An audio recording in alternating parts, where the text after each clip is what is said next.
Hi friends, मी जीवाची mummy.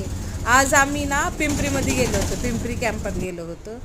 घरामधले भाजीपाला, कांदे, टमॅटो, अद्रक असं म्हणजे लसूण सगळं संपलं होतं. तर आम्ही पिंपरीमध्ये गेलो होतो मार्केटला. कांदे घेतले, भाजीपाला घेतला. जीवा खुश होता, तो आपला एन्जॉय करत होता पप्पाच्या काकेला बसून.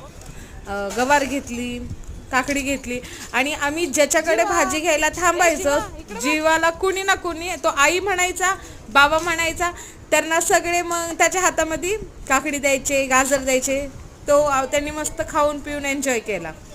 आणि तिथे ससा पण होता विकायला. तर लेकरं बघत होते ससा वाव किती छान आहे. शुभ्रांशी म्हणत होता मम्मी घे ना, पण खूप महाग होते म्हणून नाही घेतले. आम्ही आज आमचा दिवस खूप छान गेला. तर बाय फ्रेंड्स.